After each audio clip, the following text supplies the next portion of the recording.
Antonio Reyes, at si Dr. Medalla, si Aurora Perez, si Bergie, si Daisy, ako. So nag-organize po kami ng mga fundraising para lang may mabuong kahit maliit na kumbento. So through that, hanggang nagkaroon ho nga ng kaunting halaga na paggawa ho. And so, may dumating ho dalawang Amerikanang madre dito, si Sister Mary of the Cross at saka Sister Elizabeth. So through Sister Mary of the Cross, nag-decide siya na sana daw may Dominican laity. Sabi ko mukhang mahirap yun at And I was so thankful na dito sa monastery, one thing ay talagang God speaks in silent. Basta maupo lang ako dyan, umarap lang ako sa adorate kay Lord, ibibigay na sa akin ang katugunan. Kung ano yun, kung papaano, kung saan. So, maraming salamat kay Lord, sa mga mongha, sa mga Dominican, na reflect ko ano yung message, yung divine providence.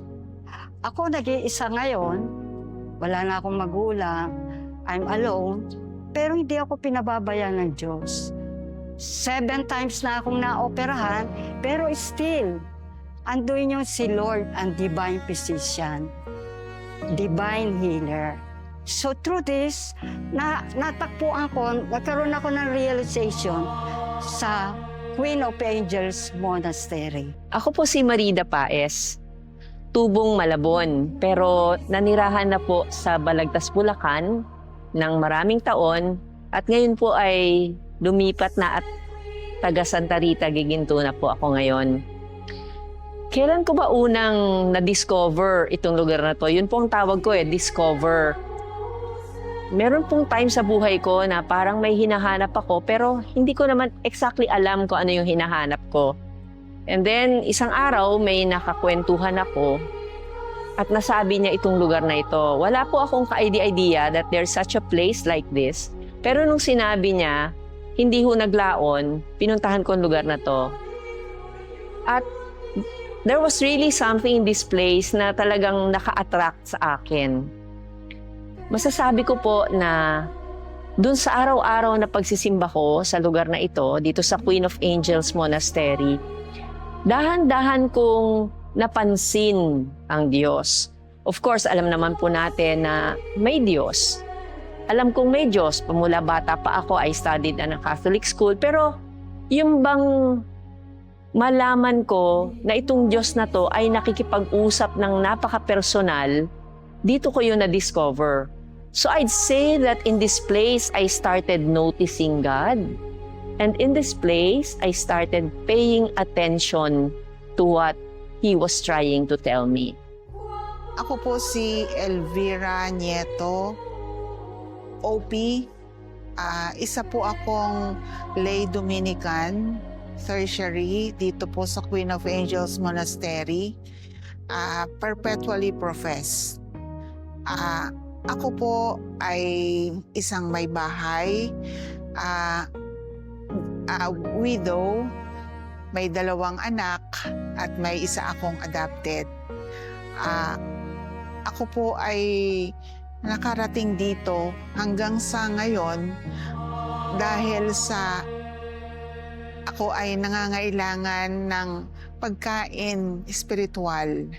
Kasama po ako na lumubog sa pagoda. Ako po ay isang survivor ng pagoda tragedy ng Cruzawawa. Sa awa po ng Diyos, dalaga pa po ako noon. At ako po ay magulong-magulo ang isip ko. Ang tanong ko po lagi ay bakit ako nabuhay? Ba't ako binuhay? Ang kasagutan po ay kaya ako nabuhay at binuhay ay ang plano siguro talaga ni Lord ay darating ako sa married life. Nagkaroon po ako ng asawa, nagkaanak nga po ako ng 2 at may adopted akong 1. Ang kasagutan po pala ay para mapalapit ako sa Blessed Sacrament na dito ko po natagpuan sa Queen of Angels Monastery. Hanggang sa nakilala ko po yung mga madre po dito, nagkaroon po ako ng close friend na madre na nasasabihan ko ng lahat ng nangyayari sa buhay ko. So, I'm very glad that I'm having this opportunity na kung paanong nalaman ko tong lugar na ito, salamat kay Kanene, that's what I fondly call her. Kung paanong nalaman ko tong place na to from her, and I would like to invite each one of you to, for those who are already coming, to keep on coming. Make this your second home. At sa mga hindi pa nakakapunta, please come. Gawin nyo tong susunod na road trip destination ninyo. 30 minutes from Balintawak, and you'll find fullness in your emptiness. You'll find rest for your weary souls. You'll find a sense of quiet if you're feeling so cluttered. And you'll find yourself together again pag ang feeling nyo sumasabog na kayo. So I hope to see you here, and I can assure you, only beautiful things will happen to you in this place. God bless you.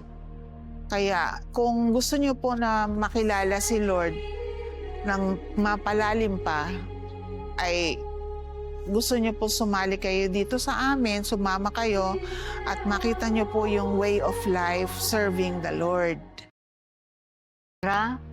Of Binyang First Bukawi, Bulacan, a retired teacher of St. Paul College. Nung ako'y nagtuturo, sa pagkasimba, may dalawang madre, Sister Mary Grace at Sister Mary Immaculate, ang nag-approach sa akin sa simbahan. Nagtanong kung saan ba pwedeng magbakasyon muna. Ang sabi ko, mag-approach kay Monsignor Honoring. Meron siyang isang bahay along the highway na pwedeng mag-stay doon. So sa kalalakad, dahil kilala ko si Bishop Enriquez, si Monsignor Nocon, at si Monsignor Honorio Resurrection, ay nag-usap-usap po kami, at doon sa isang room, nag-decide na si Bishop, hindi pa ho siya Bishop, Enriquez, na nag-i-stay sa Giginto Seminary, na siya ang magmimisa every morning. Eventually ganun ang nangyari hanggang unti-unti yung dapat lumawak ito. So, meron kami mga grupo na nakilala nila. Halimbawa yung si Eugenio Reyes at si Dr. Medalla, si Aurora Perez, si Bergie, si Daisy, ako. So, nag-organize kami ng mga fundraising para lang may mabuong kahit maliit na kumbento. So, through that, hanggang nagkaroon nga ng kaunting halaga na paggawa ho. And so, yung may dumating yung dalawang Amerikanang madre dito, si Sister Mary of the Cross at saka Sister Elizabeth. So through Sister Mary of the Cross, nag-decide siya na sana daw may Dominican lady. Sabi ko mukhang mahirap yun at And I was so thankful na dito sa monastery, one thing ay talagang God speaks in silent. Basta maupo lang ako dyan, umarap lang ako sa adorate kay Lord, ibibigay na sa akin ang katugunan. Kung ano yun, kung papaano, kung saan. So, maraming salamat kay Lord, sa mga mongha, sa mga Dominican, na reflect ko ano yung message, yung divine providence. Ako nag-iisa ngayon, wala na akong magulang, I'm alone, pero hindi ako pinababayaan ng Diyos. 7 times na akong naoperahan, pero still, andoon yung si Lord, ang divine physician, divine healer. So through this, natakpuan ko, nagkaroon ako ng realization sa Queen of Angels Monastery. Ako po si Marida Paes, tubong Malabon, pero nanirahan na po sa Balagtas, Bulacan ng maraming taon at ngayon po ay lumipat na at taga Santa Rita, Giginto na po ako ngayon. Kailan ko ba unang na-discover itong lugar na to? Yun po ang tawag ko discover. Meron pong time sa buhay ko na parang may hinahanap ako pero hindi ko naman exactly alam kung ano yung hinahanap ko. And then, isang araw may nakakwentuhan ako at nasabi niya itong lugar na ito. Wala po akong ka-idea that there's such a place like this. Pero nung sinabi niya, hindi ho naglaon, pinuntahan ko ang lugar na to. At there was really something in this place na talagang naka-attract sa akin. Masasabi ko po na dun sa araw-araw na pagsisimba ko sa lugar na ito, dito sa Queen of Angels Monastery, dahan-dahan kong napansin ang Diyos. Of course, alam naman po natin na may Diyos. Alam kong may Diyos. Pamula bata pa ako, I studied na ng Catholic school. Pero yung bang malaman ko na itong Diyos na to ay nakikipag-usap ng napaka-personal, dito ko yun na-discover. So I'd say that in this place, I started noticing God.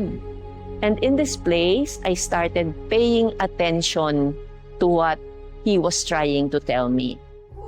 Ako po si Elvira Nieto, OP.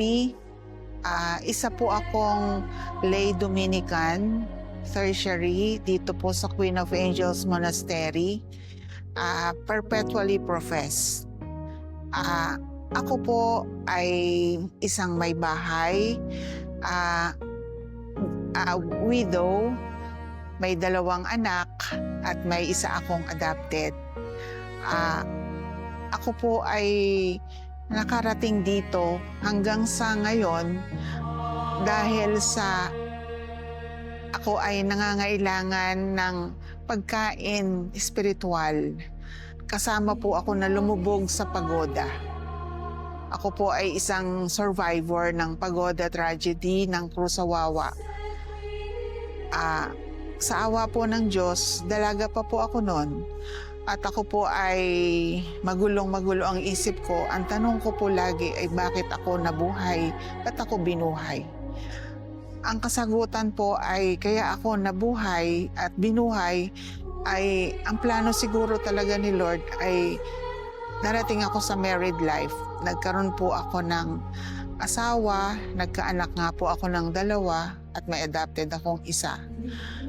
Ang kasagutan po pala ay para mapalapit ako sa Blessed Sacrament na dito ko po natagpuan sa Queen of Angels Monastery. Hanggang sa nakilala ko po yung mga madre po dito, nagkaroon po ako ng close friend na madre na nasasabihan ko ng lahat ng nangyayari sa buhay ko. So, I'm very glad that I'm having this opportunity na kung paanong nalaman ko tong lugar na ito, salamat kay Kanene, that's what I fondly call her. Kung paanong nalaman ko tong place na to from her, and I would like to invite each one of you to, for those who are already coming, to keep on coming. Make this your second home. At sa mga hindi pa nakakapunta, please come. Gawin nyo tong susunod na road trip destination ninyo. 30 minutes from Balintawak, and you'll find fullness in your emptiness. You'll find rest for your weary souls. You'll find a sense of quiet if you're feeling so cluttered. And you'll find yourself together again pag ang feeling nyo sumasabog na kayo. So I hope to see you here, and I can assure you, only beautiful things will happen to you in this place. God bless you. Kaya kung gusto niyo po na makilala si Lord ng mapalalim pa, ay gusto niyo po sumali kayo dito sa amin, sumama kayo at makita niyo po yung way of life serving the Lord. I'm Ofelia de Vera, of Binyang First Bukawi, Bulacan, a retired teacher of St. Paul College. Nung ako'y nagtuturo, sa pagkasimba, may dalawang madre, Sister Mary Grace at Sister Mary Immaculate, ang nag-approach sa akin sa simbahan. Nagtanong kung saan ba pwedeng magbakasyon muna. Ang sabi ko, mag-approach kay Monsignor Honoring. Meron siyang isang bahay along the highway na pwedeng mag-stay doon. So sa kalalakad, dahil kilala ko si Bishop Enriquez, si Monsignor Nocon, at si Monsignor Honorio Resurrection, ay nag-usap-usap po kami, at doon sa isang room, nag-decide na si Bishop, hindi pa ho siya Bishop, Enriquez, na nag-i-stay sa Giginto Seminary, na siya ang magmimisa every morning. Eventually ganun ang nangyari hanggang unti-unti yung dapat lumawak ito. So, meron kami mga grupo na nakilala nila. Halimbawa, yung si Eugenio Reyes at si Dr. Medalia, si Aurora Perez, at si Bergie, si Daisy, ako. So, nag-organize kami ng mga fundraising para lang may mabuong kahit maliit na kumbento. So through that, hanggang nagkaroon nga ng kaunting halaga na paggawa ho. And so, yung may dumating dalawang Amerikanang madre dito, si Sister Mary of the Cross at saka Sister Elizabeth.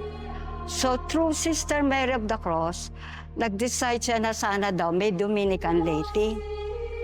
Sabi ko, mukhang mahirap yun. And I was so thankful na dito sa monastery, one thing ay talagang God speaks in silent. Basta maupo lang ako dyan, umarap lang ako sa adorate kay Lord, ibibigay na sa akin ang katugunan. Kung ano yun, kung papaano, kung saan. So, maraming salamat kay Lord, sa mga mongha, sa mga Dominican, na reflect ko ano yung message, yung divine providence. Ako nag-iisa ngayon, wala na akong magulang, I'm alone, pero hindi ako pinababayaan ng Diyos. 7 times na akong naoperahan, pero still, andoon yung si Lord ang divine physician, divine healer.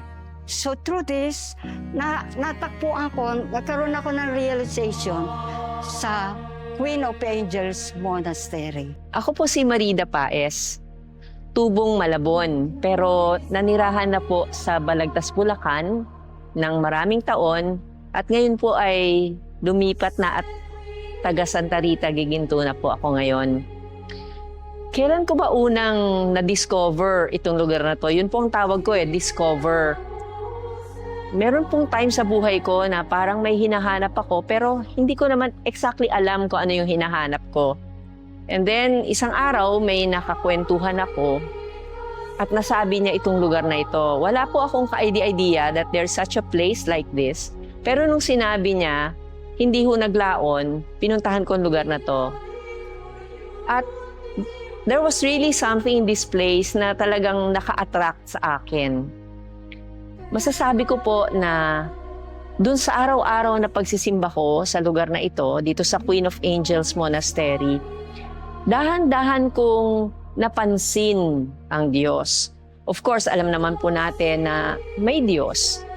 Alam kong may Diyos. Pamula bata pa ako, I studied na ng Catholic school. Pero yung bang malaman ko na itong Diyos na to ay nakikipag-usap ng napaka-personal, dito ko yun na-discover. So I'd say that in this place, I started noticing God. And in this place, I started paying attention to what he was trying to tell me. Ako po si Elvira Nieto, OP. Isa po akong lay Dominican, tertiary, dito po sa Queen of Angels Monastery. Perpetually professed. Ako po ay isang may bahay, widow, may 2 anak at may isa akong adopted. Ako po ay nakarating dito hanggang sa ngayon dahil sa ako ay nangangailangan ng pagkain espiritual. Kasama po ako na lumubog sa pagoda. Ako po ay isang survivor ng pagoda tragedy ng Cruzawawa. Sa awa po ng Diyos, dalaga pa po ako noon. At ako po ay magulong-magulo ang isip ko. Ang tanong ko po lagi ay bakit ako nabuhay? Ba't ako binuhay? Ang kasagutan po ay kaya ako nabuhay at binuhay ay ang plano siguro talaga ni Lord ay darating ako sa married life. Nagkaroon po ako ng asawa, nagkaanak nga po ako ng 2 at may adopted akong isa. Ang kasagutan po pala ay para mapalapit ako sa Blessed Sacrament na dito ko po natagpuan sa Queen of Angels Monastery. Hanggang sa nakilala ko po yung mga madre po dito, nagkaroon po ako ng close friend na madre na nasasabihan ko ng lahat ng nangyayari sa buhay ko. So, I'm very glad that I'm having this opportunity na kung paanong nalaman ko tong lugar na ito, salamat kay Kanene, that's what I fondly call her. Kung paanong nalaman ko tong place na to from her, and I would like to invite each one of you to, for those who are already coming, to keep on coming. Make this your second home. At sa mga hindi pa nakakapunta, please come. Gawin nyo tong susunod na road trip destination ninyo. 30 minutes from Balintawak, and you'll find fullness in your emptiness. You'll find rest for your weary souls. You'll find a sense of quiet if you're feeling so cluttered. And you'll find yourself together again pag ang feeling nyo sumasabog na kayo. So I hope to see you here, and I can assure you, only beautiful things will happen to you in this place. God bless you. Kaya kung gusto niyo po na makilala si Lord ng mapalalim pa, ay gusto niyo po sumali kayo dito sa amin, sumama kayo at makita niyo po yung way of life serving the Lord. I'm Ofelia De Vera of Binyang First Bukawi, Bulacan, a retired teacher of St. Paul College. Nung ako'y nagtuturo, sa pagkasimba, may 2 madre, Sister Mary Grace at Sister Mary Immaculate, ang nag-approach sa akin sa simbahan. Nagtanong kung saan ba pwedeng magbakasyon muna. Ang sabi ko, mag-approach kay Monsignor Honoring. Meron siyang isang bahay along the highway na pwedeng mag-stay doon. So sa kalalakad, dahil kilala ko si Bishop Enriquez, si Monsignor Nocon, at si Monsignor Honorio Resurrection, ay nag-usap-usap po kami, at doon sa isang room, nag-decide na si Bishop, hindi pa ho siya Bishop, Enriquez, na nag-i-stay sa Giginto Seminary, na siya ang magmimisa every morning. Eventually ganun ang nangyari hanggang unti-unti yung dapat lumawak ito. So, meron kami mga grupo na nakilala nila. Halimbawa yung si Eugenio Reyes at si Dr. Medalla, si Aurora Perez, si Bergie, si Daisy, ako. So, nag-organize ho kami ng mga fundraising para lang ho may mabuong kahit maliit na kumbento. So through that, hanggang nagkaroon ho nga ng kaunting halaga na paggawa ho. And so, yung may dumating ho dalawang Amerikanang madre dito, si Sister Mary of the Cross at saka Sister Elizabeth. So through Sister Mary of the Cross, nag-decide siya na sana daw may Dominican laity. Sabi ko mukhang mahirap yun at ano. And I was so thankful na dito sa monastery, one thing ay talagang God speaks in silent. Basta maupo lang ako dyan, umarap lang ako sa adorate kay Lord, ibibigay na sa akin ang katugunan. Kung ano yun, kung papaano, kung saan. So, maraming salamat.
In the name of the Father, and of the Son, and of the Holy Spirit.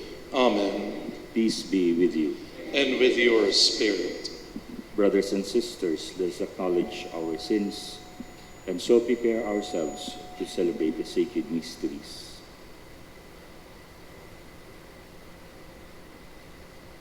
I confess to Almighty God And to you, my brothers and sisters, that I have greatly sinned in my thoughts and in my words, in what I have done and in what I failed to do.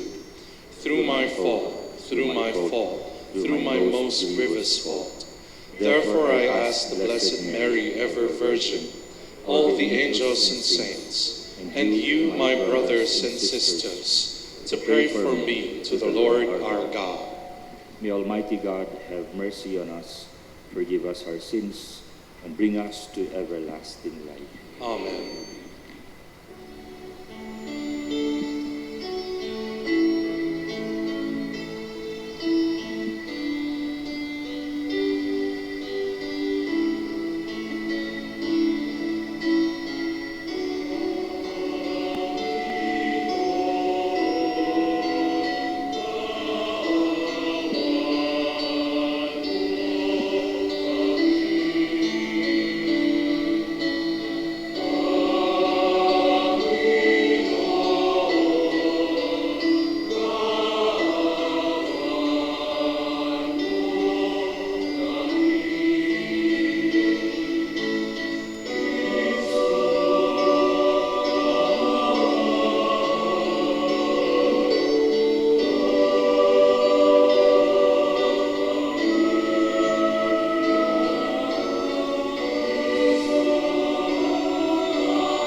Glory to God in the highest.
Let us pray.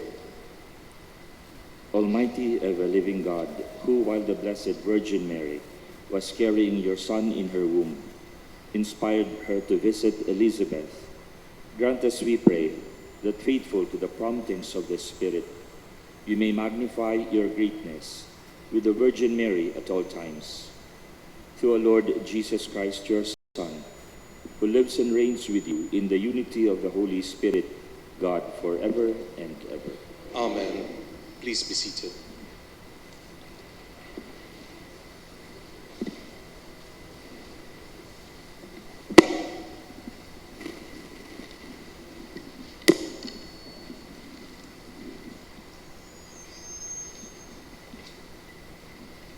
A reading from the book of the prophet Zephaniah. Shout for joy, O daughters Zion. Sing joyfully, O Jerusalem. Be glad and exult with all your heart, O daughter Jerusalem. The Lord has removed the judgment against you. He has turned away your enemies. The King of Israel, the Lord, is in your midst. You have no further misfortune to fear. On that day, it shall be said to Jerusalem, Fear not, O Zion, be not discouraged. The Lord your God is in your midst, a mighty Savior. He will rejoice over you with gladness and renew you in his love. He will sing joyfully because of you, as one sings at festivals. The word of the Lord. Thanks be to God.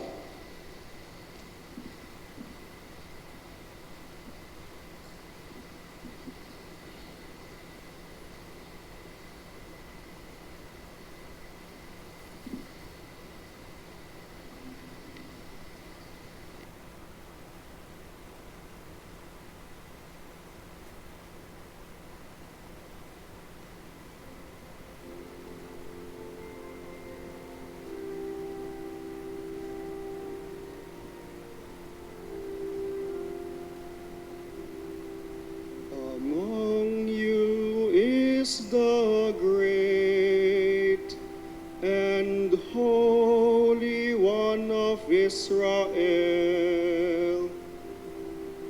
Among you is the great and Holy One of Israel. God indeed is my Savior. I am confident and unafraid. My strength and my courage is the Lord, and He has been my Savior. With joy you will draw water at the fountain of salvation. Is the great and Holy One of Israel. Give thanks to the Lord, acclaim His name. Among the nations make known His deeds. Proclaim how exalted is His name. Among you is the great and Holy One of Israel. Sing praise to the Lord for His glorious achievement. Let this be known throughout all the earth. Shout with exultation, O city of Zion, for great in your midst is the Holy One of Israel. Among you is the great and Holy One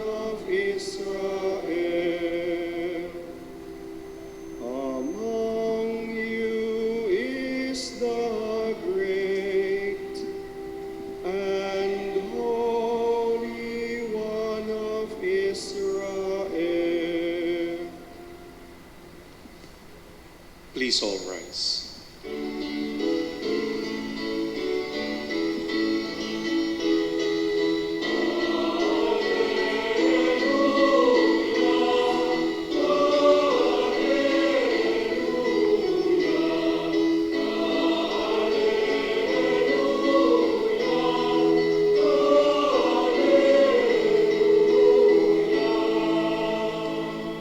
Blessed are you, O Virgin Mary, who believed that what was spoken to you by the Lord would be fulfilled.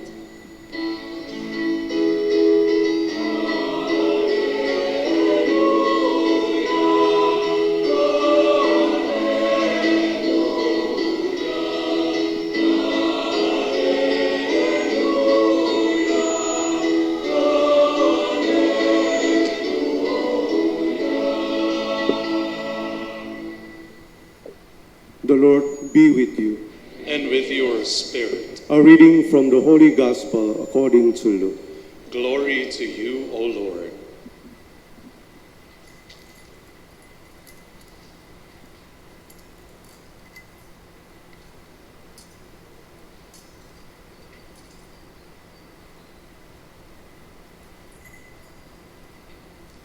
Mary set out and traveled to the hill country in haste, to a town of Judah, where she entered the house of Zechariah and greeted Elizabeth. When Elizabeth heard Mary's greeting, the infant leapt in her womb, and Elizabeth, filled with the Holy Spirit, cried out in a loud voice and said, "Most blessed are you among women, and blessed is the fruit of your womb. And how does this happen to me, that the mother of my Lord should come to me? For at the moment the sound of your greeting reached my ears, the infant in my womb leapt for joy. Blessed are you who believe that what was spoken to you by the Lord will be fulfilled." And Mary said, "My soul proclaims the greatness of the Lord. My spirit rejoices in God my Savior, for he has looked with favor on his lowly servant. From this day all generations will call me blessed. The Almighty has done great things for me, and holy is his name. He has mercy on those who fear him in every generation. He has shown the strength of his arm. He has scattered the proud in their conceit. He has cast down the mighty from their thrones, and has lifted up the lowly. He has filled the hungry with good things, and the rich he has sent away empty. He has come to help his servant Israel, for he has remembered his promise of mercy, the promise he made to our fathers, to Abraham and his children forever." Mary remained with her about 3 months, and then returned to her home. The Gospel of the Lord. Praise to you, Lord Jesus Christ. Please remain standing.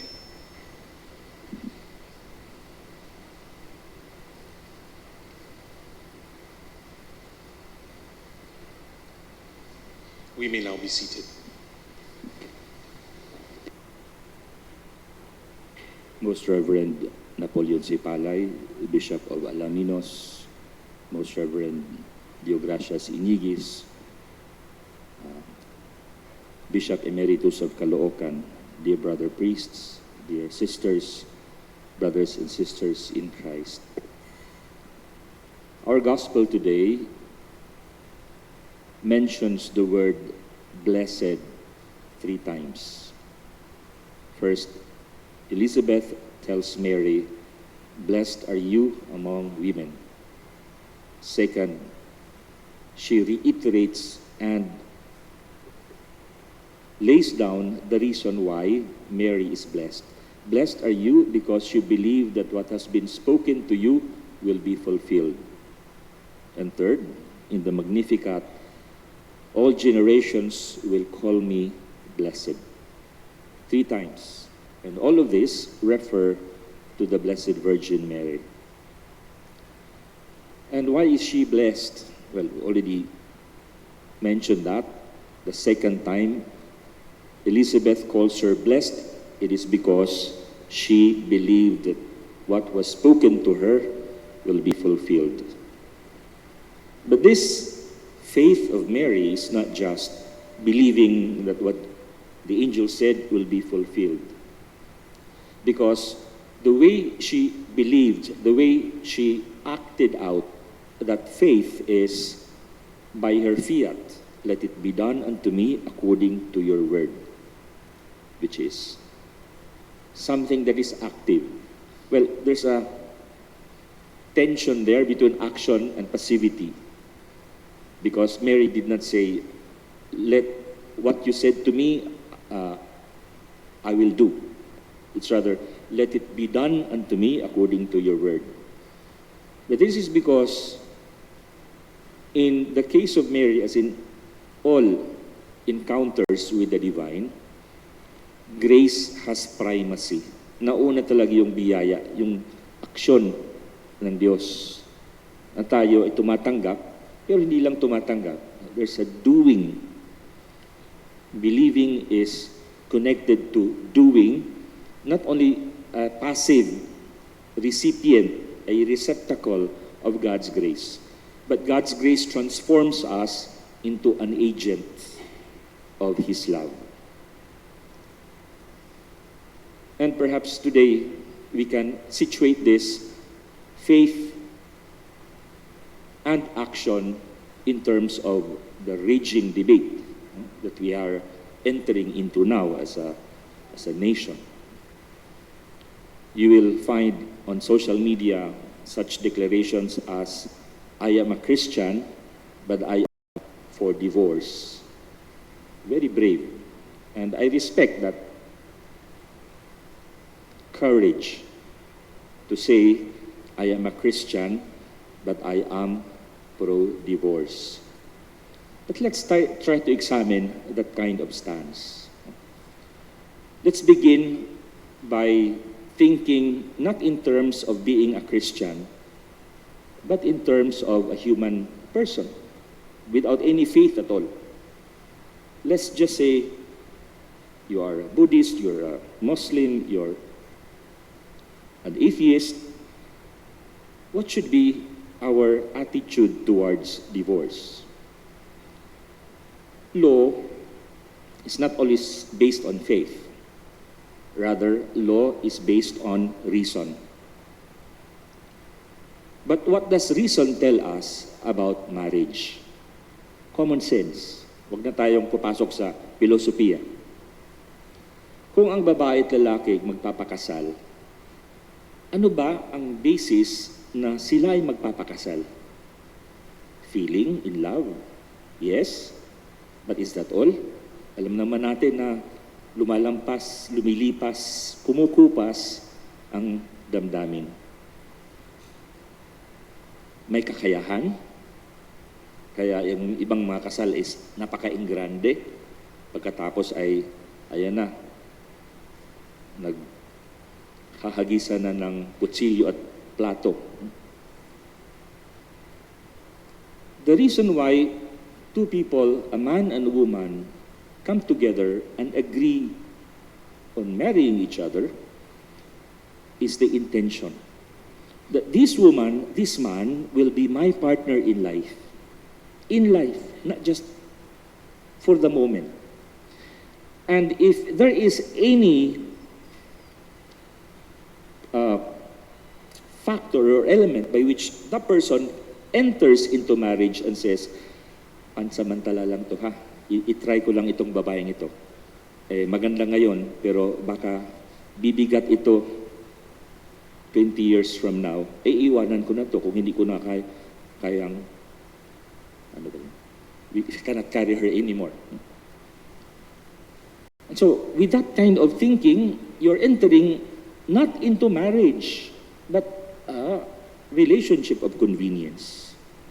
Because by nature, marriage is all about two people, a man and a woman, entering into a covenant that is permanent and founded on love for each other. Not just love in terms of feeling, but love in terms of desiring what is good for the other. And so, with that nature of marriage, divorce becomes counter or contradictory to the nature of marriage itself. Because from the beginning, couples enter into that relationship with an escape hatch, with an exit strategy. Total naman, kung hindi naman to maiayos, hindi naman ito maging maayos ang aming relasyon, may divorce naman eh. And how many young people can enter into that kind of relationship, mimicking marriage, yet not intending it at all? And that is why one of the arguments for divorce is, how about yung mga taong o nag-aasawa na their relationship is not working out at binubugbog yung asawa. Violence, domestic violence. That's one of the strongest argument for divorce. Pero, kaya nga, meron tayong tinatawag sa batas na declaration of nullity. Because if a person enters into marriage without that intention of caring for the partner, without the idea that this is absolute, that it is indissoluble, then it is not marriage at all. And then sinasabi, pwede pala yun, divorce din lang naman yan ah. Hindi, may pagkakaiba ang diborsyo at declaration of nullity.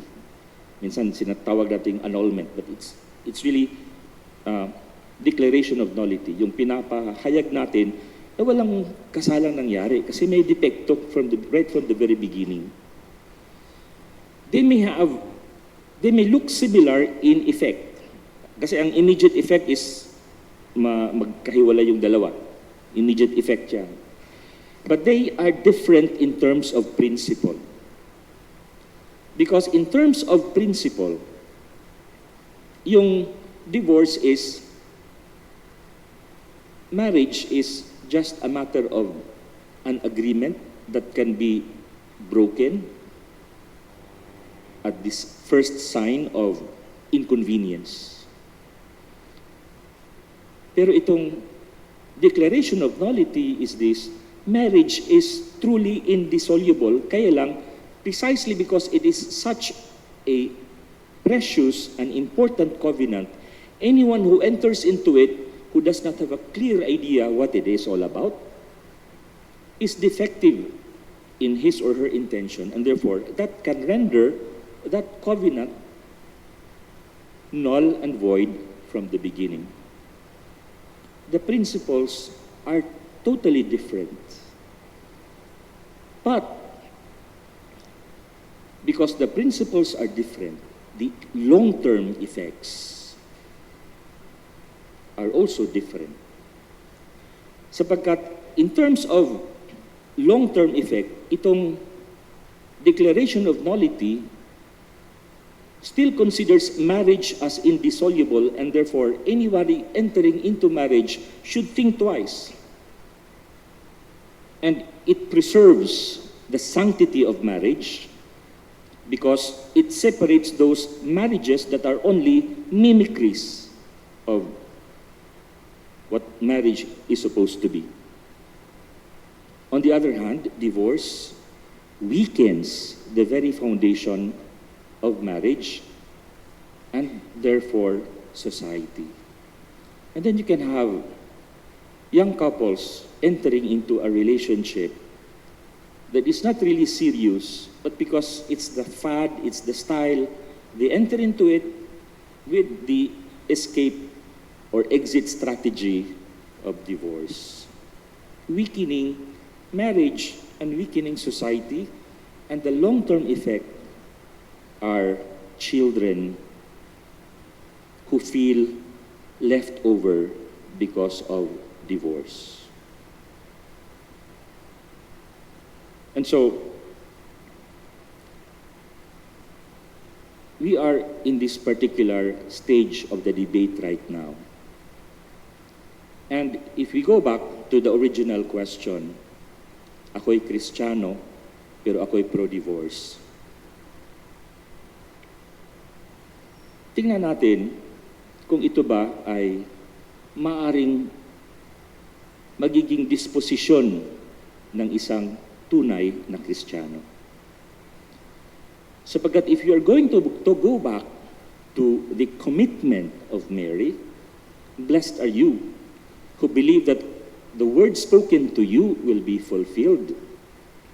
A person who proudly declares that he or she is a Christian and yet rejects the one teaching that is so unequivocal in scriptures, in the words of the Lord, it really is living a contradiction and mocks the teaching of the Lord.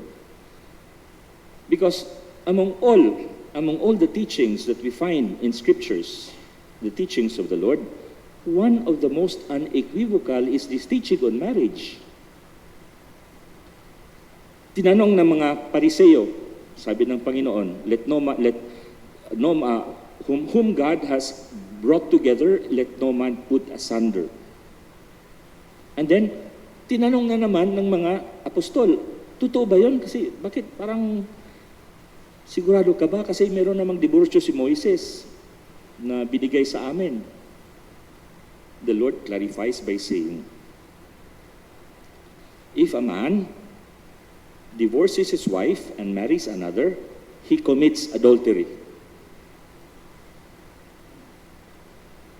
Unequivocal teaching. Yet, if this is one of the strongest teachings of the Lord, the clearest teachings of the Lord, this is also the most neglected and rejected. Sinasabi, tayo lang naman ang bansa na mayroon pang law on divorce. Hindi nakasama yung Batikano kasi sino mang pagdidiborsyo sa Batikano. And precisely that's one of the things that we should hold on to, because of all the nations in the world, we are the ones observing what Jesus has been teaching. And to say proudly that I am a Christian, but I am pro-divorce, but there is or should be a voice of conscience in your mind. Because you are putting in your own personal situation, which is your personal situation. And it doesn't mean that you are condemned or that you are a bad person. Your personal situation is your marriage may have failed. Well, that's unfortunate, and we need to assist that. We need to give care to people who are in difficult situations in their marriage. But it doesn't mean that you should also wish many others to be in your situation. Because the situation is bad enough, and the church must focus its attention and energy in preserving marriages, especially troubled ones. But it doesn't mean that when our experiences have been negative, that we should wish it on many others. Para bagang, di naman maganda yung sitwasyon ko. Sana all. Sana all. And that's very selfish. And there are people who experience the hurt of a broken marriage who wouldn't wish that such a situation could happen to anybody else. And that's the true Christian attitude. Lahat naman tayo may kahinaan, lahat naman tayo ay bumagsak. But every time we fall, we should not let the stumbling block be, we should not wish that the stumbling block upon which we fell should be present everywhere. Di ba? Kung tayo'y bumagsak sa daan, what's a Christian attitude? May bato kung saan kay natapilok. What's a Christian attitude? You take away that stumbling stone. Tayo nga ng Pilipino nga naman, hindi natin tinatanggal Umiiwas lang tayo, kaya natin andyan. Nakikita niyo yung mga aso na nasagasaan sa daan. Una mong madaanan, aso pa siya. Kinabukasan, flat na siya. Pero meron nandyan pa rin yung balat ng aso. Sinasagasaan na ng lahat ng dumadaan kasi walang tumatanggal sa aso na nasagasaan. And so, blessed are you, for you believed that the words spoken to you will be fulfilled.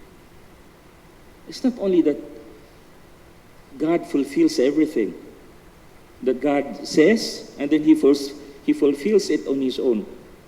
Ginagawa natin yung Panginoon na, sige, ikaw magsabi, ikaw rin gagawa, Panginoon ha. Siya ang magsasabi, tayo ang tutugon. Tayo ang gagawa. Not on our own, but always empowered by the grace of God. Because in Mary's case, it has always been to me according to your word.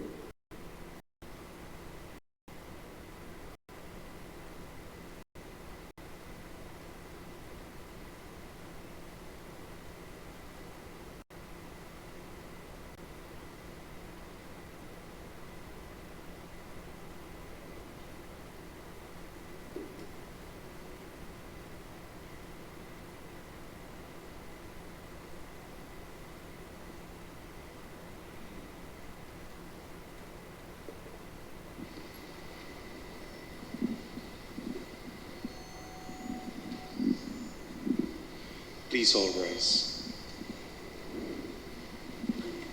Let us magnify the Lord with the Virgin Mary, who at the message of the angel visits her cousin Elizabeth, brings the joy of the Savior even while in her womb. Lord, visit us in peace. Lord, visit us in peace.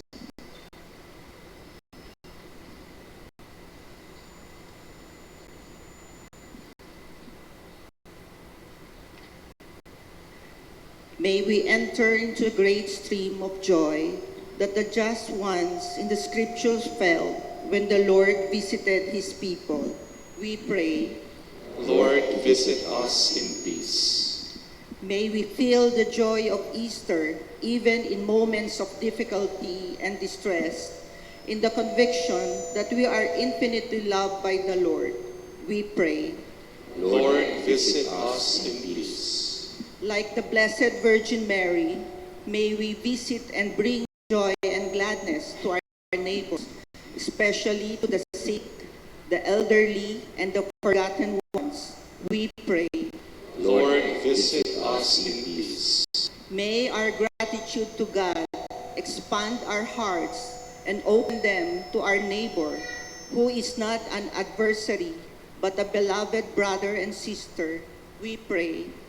Lord, visit us in peace. May the Lord keep each member of the Queen of Angels Monastery in His grace, favor them with vocations, and bless their collaborators and benefactors, that they may faithfully carry out their calling according to the spirit of Saint Dominic de Guzman. We pray. Lord, visit us in peace. May we entrust ourselves to Mary, the Mother of our Lord, and with her sing of the great things done by God. We pray. Lord, visit us in peace. Loving God, Mary, Our Lady of Help, sets out from her town to be of service to others. May she inspire us to follow the movements of your Spirit in our daily lives. Amen. Please be seated.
Please all rise.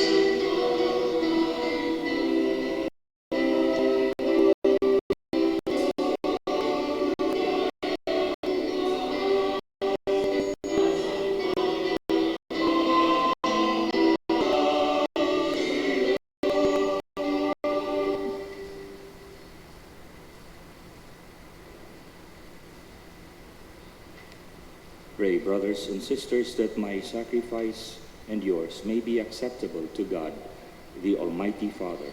May the Lord accept the sacrifice at your hands for the praise and glory of his name, for our good and the good of all his holy church.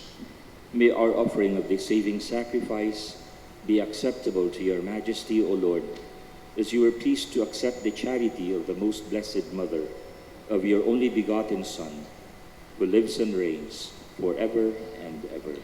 Amen. The Lord be with And with your spirit, your hearts. lift them up, Lord. Let us give thanks to Lord our God. It is right and just. It is truly right and just, our duty and our salvation, to praise your mighty deeds in the exaltation of all the saints, and especially as we celebrate the memory of the Blessed Virgin Mary, to proclaim your kindness as we echo her thankful hymn of praise. For truly even to earth's ends, you have done great things and extended your abundant mercy from age to age. When you looked on the lowliness of your handmaid, you gave us through her the author of our salvation, your Son, Jesus Christ our Lord. Through him the host of angels adores your majesty and rejoices in your presence forever. May our voices, we pray, join with theirs in one chorus of exultant praise as we acclaim.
Please kneel. You are indeed holy, O Lord. All you have created right gives you praise. For through your Son, our Lord Jesus Christ, by the power working of the Holy Spirit, you give life to all things and make them holy, and you never cease to gather a people to yourself, so that from the rising of the sun to its setting, a pure sacrifice may be offered to your name. Therefore, O Lord, we humbly implore you, by the same Spirit, graciously make holy these gifts we have brought to you for consecration, that they may become the body and blood of your Son, our Lord Jesus Christ, at whose command we celebrate these mysteries. For on the night he was betrayed, he himself took bread, and giving you thanks, he said the blessing, broke the bread, blessed the disciples, saying, "Take this, all of you, and eat of it. This is my body, which will be given."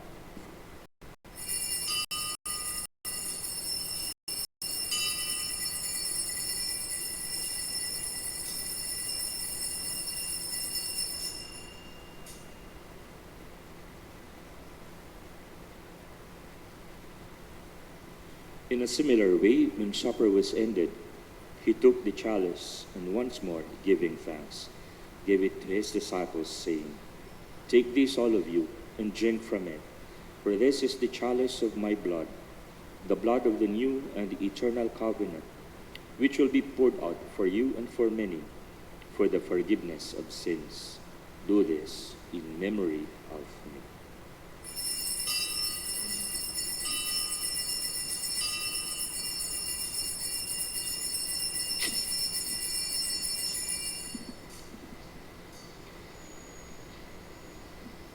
Please all rise.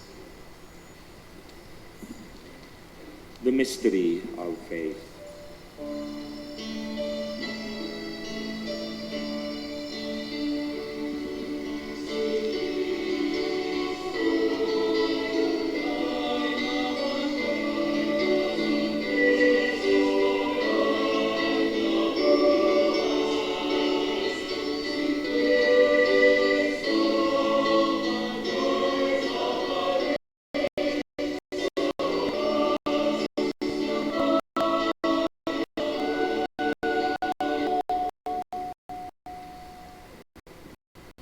Therefore, O Lord, as we celebrate the memorial of the Savior, Son, his resurrection and ascension into heaven, and as we look forward to his second coming, we offer you in thanksgiving this holy and living sacrifice. Look, we pray, upon the oblation of your church, and recognizing the sacrificial victim by whose death you willed to reconcile us to yourself, grant that we who are nourished by the body and blood of your Son and filled with his Holy Spirit may become one body, one spirit in Christ.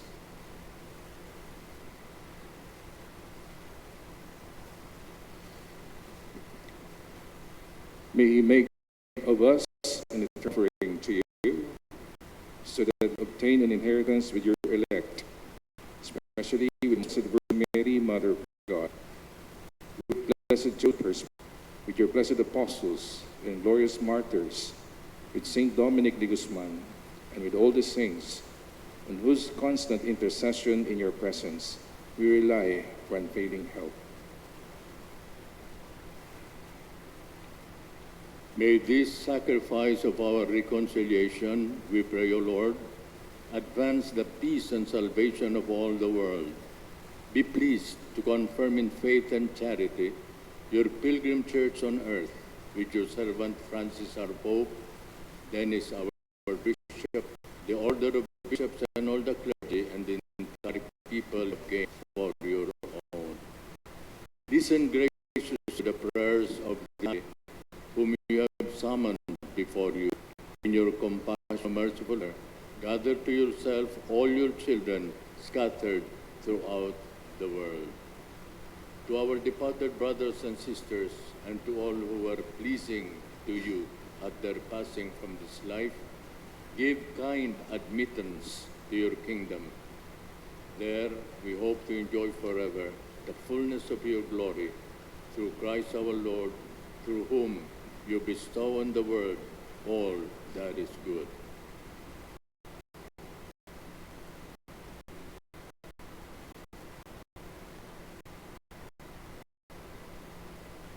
And with him and in him, O God, Almighty Father, fill of the Holy Spirit, all glory and honor yours forever and ever.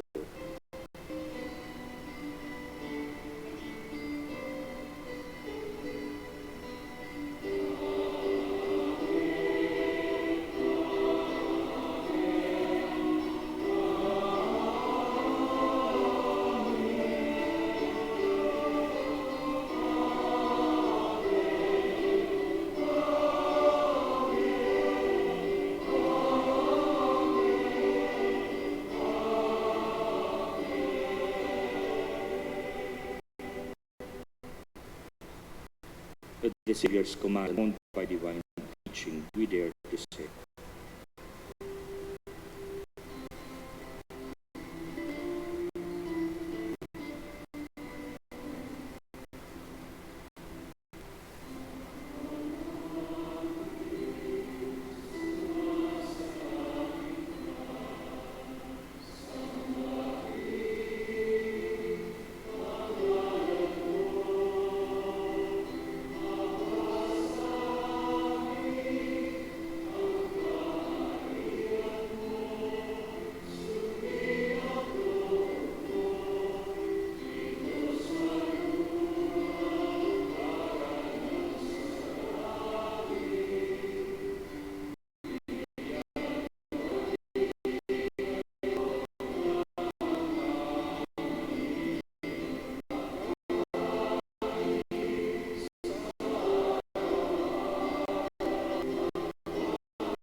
Deliver us, Lord, we pray, from every evil. Graciously grant peace in our days, that by the help of your mercy we may always be free from sin and safe from all distress, as we await the blessed hope and the coming of our Savior, Jesus Christ.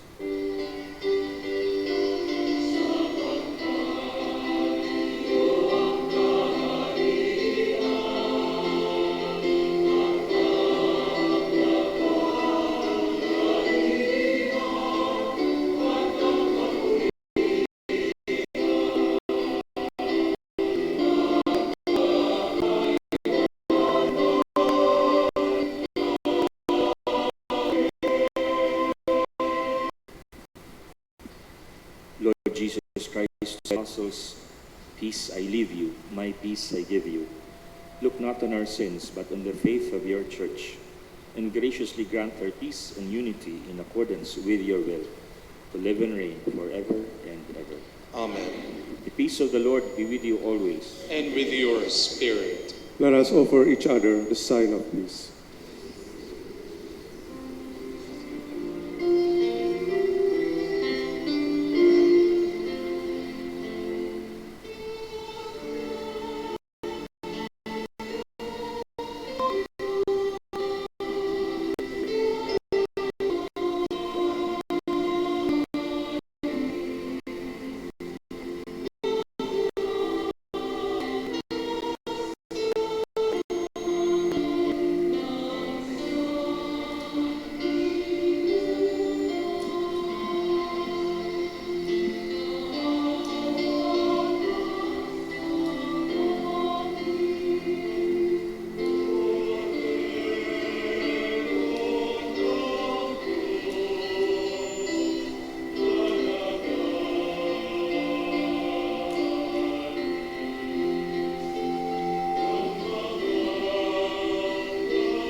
Behold the Lamb of God. Behold him who takes away the sins of the world. Blessed are those called to the supper of the Lamb. Lord, I am not worthy that you should enter under my roof, but only say the word, and my soul shall be healed.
Please all rise.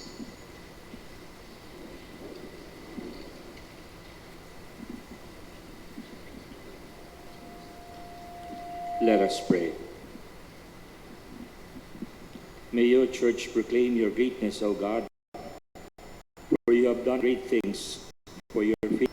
And as St. John the Baptist had joy when he first sensed the hidden presence of Christ, so may your church rejoice, receive in sacrament the same ever-living lives and reigns forever and ever. Amen.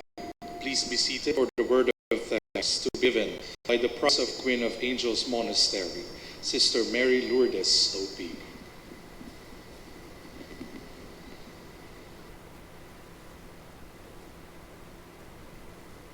In his letter to the Philippians, St. Paul said, I thank my God each time I think of you, and when I pray for you, I pray with joy.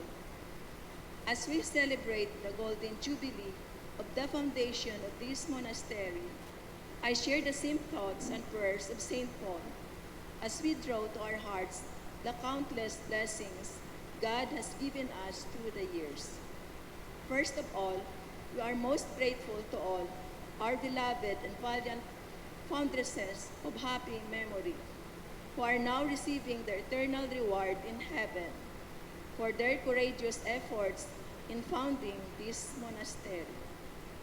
To the late Most Reverend Cirilo Almario, Bishop Emeritus of Malolos, who was instrumental in the foundation of the Queen of Angels Monastery in 1974.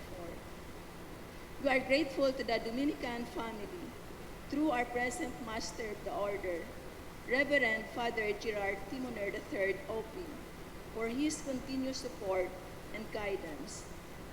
To our Most Reverend Dennis Villarojo, Bishop of Malolos, whose generosity and magnanimity have supported this monastery.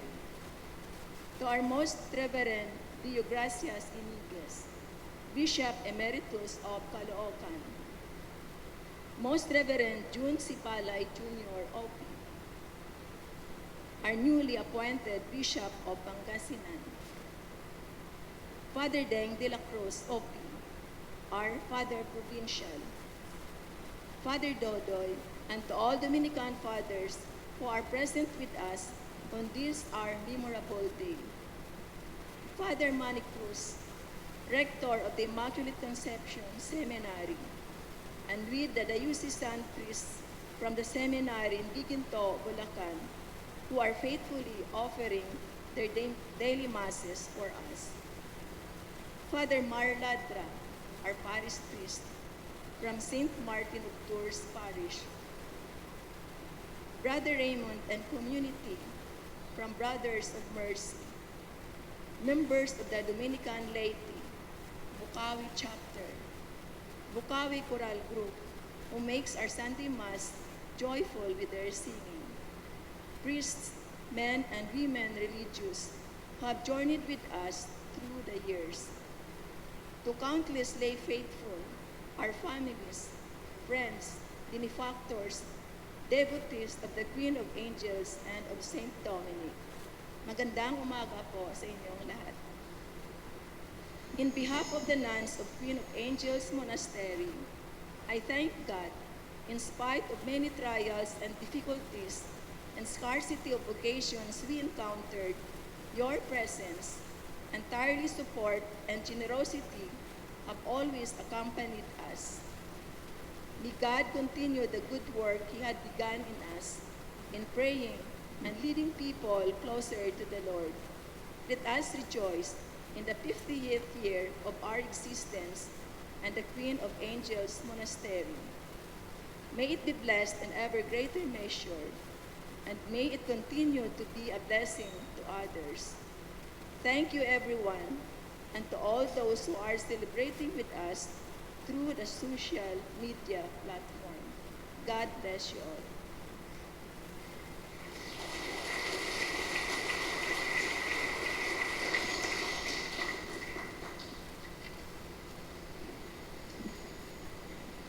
Please all rise.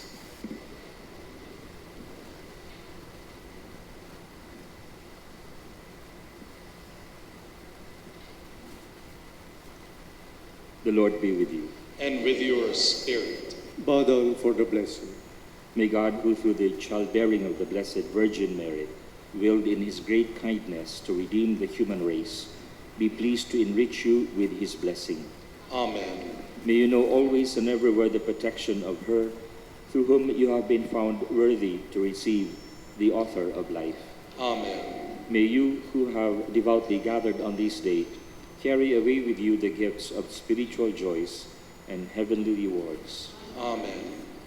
I ask the bishops to bless the people with me. And may the blessing of Almighty God, the Father, and the Son, and the Holy Spirit come down on you and remain with you forever. Amen. Go and announce the gospel of the Lord. Thanks be to God.